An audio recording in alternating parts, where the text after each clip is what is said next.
Hi, welcome back to Simply 16 on the little foot frame. We're going to go through the top tension now because we're going to be adjusting that.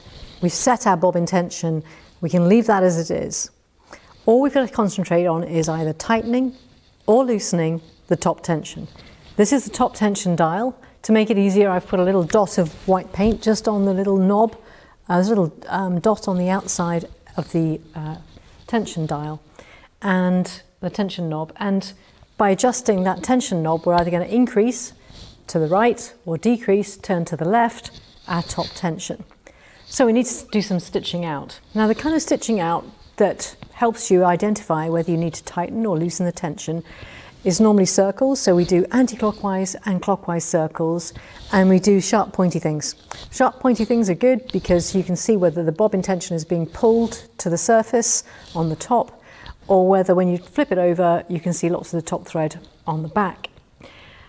Refer to the notes that we'll have sent with you with your frame and your machine, which talk about how to adjust the top tension, and some diagrams that we've got for you there that show whether the top tension is too tight and the top thread is laying pretty much flat on the top surface, or whether you can see the top thread on the back, in which case it's too loose. The ultimate too loose situation is, of course, a bird's nest.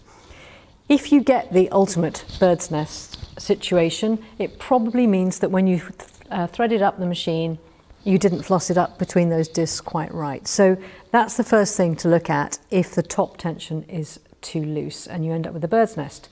So let's just work out and have a look, take you through what a bird's nest is and how to correct it.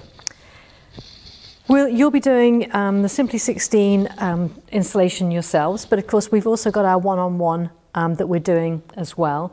So if there are any issues like adjusting the tension that you're having problems with, most likely we'll be able to iron them out when we do the one-on-one sessions. So don't worry if you've had a go at doing the tension and you're having problems. I'm sure we can resolve them through the internet. So to start and stop, we've got our handlebars. On the right hand side we've got the start-stop button and the speed up or increase of stitch length. When we're using the screen and the screen is active, we can do plus and minus using the handlebars. We've also got needle up and needle down on the left hand handlebar.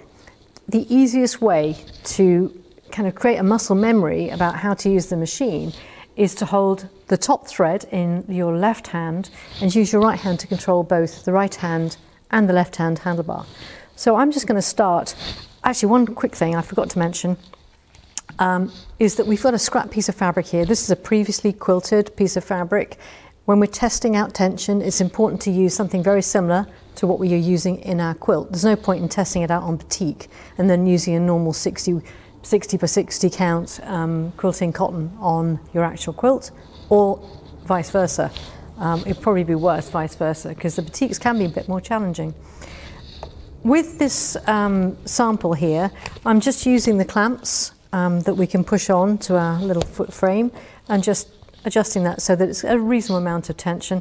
It shouldn't be too tight. It should be enough that you can actually see the knuckle of your hand when you push your hand up through it, representing what we're going to be doing on the quilt itself. Okay, so holding the thread in your left hand, you're going to do needle down and needle up. Move the machine away. You should see the bottom thread, the bobbin thread, come up. Always just pull on that bobbin thread at that point. If it's catching, there's no point in sewing any further because it's only going to get worse. So just pull on that. It should pull fairly smoothly. Then bring your machine back to that hole that you did and do 2 or 3 stitches, either just by doing needle up, needle down, or keep your finger on it so it just sews slowly like so. Now we're ready to do some stitches. So let's do some circles, pointy things,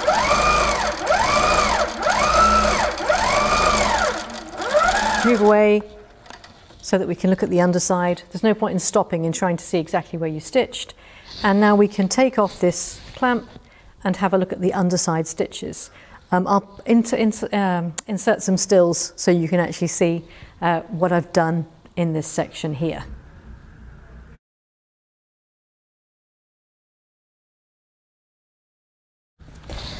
So the underside, I'm just going to have a look at this. Now what I can see here is that the bobbin thread is laying fairly flat and the top thread is too loose.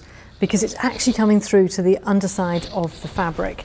This is a tug-of-war, and basically we've got our top green thread, the top green team, and the underside pink team, and at the moment that top thread is too loose, and it's basically being allowed to be pulled down by the bobbin thread. So what we need to do is to redress the balance. Not going to touch the bobbin, we're only going to focus on the top. So looking at our tension dial, at the moment it's about 5 past the hour. I'm going to turn it half a turn so that it's now 25 to. Let's just cut those threads off that we just had, and I can do some more stitching. Pop the clamp back on.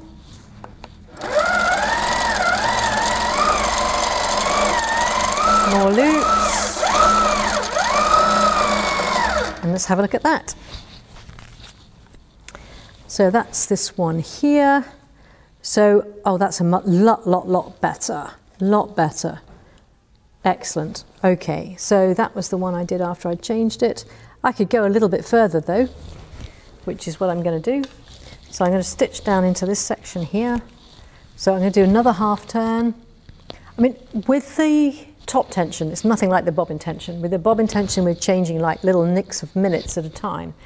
With the top tension, we're doing half, full, even sometimes 2 full turns.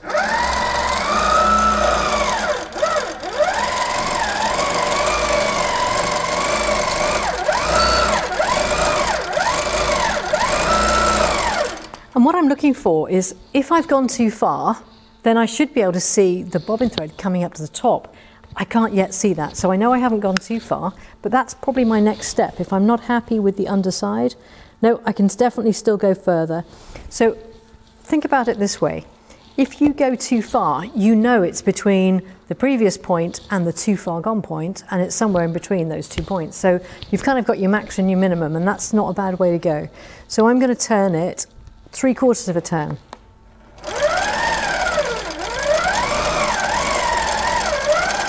Let's come down into this section here.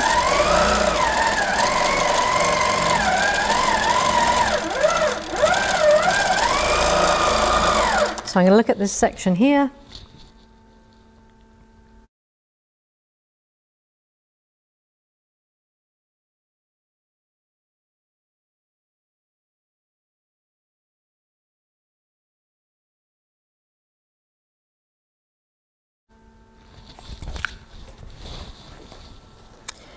And that is looking really good. With my really bad eyesight, I'm going to have a good look at those stitches.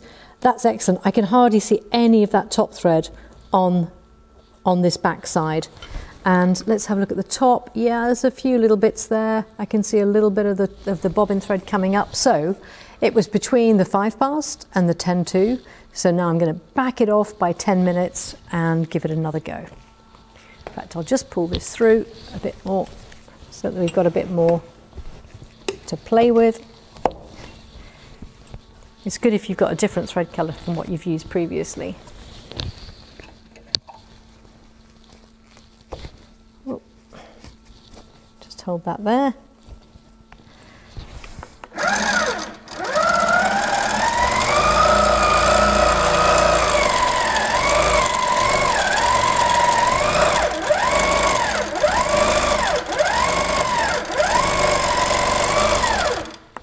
Okay.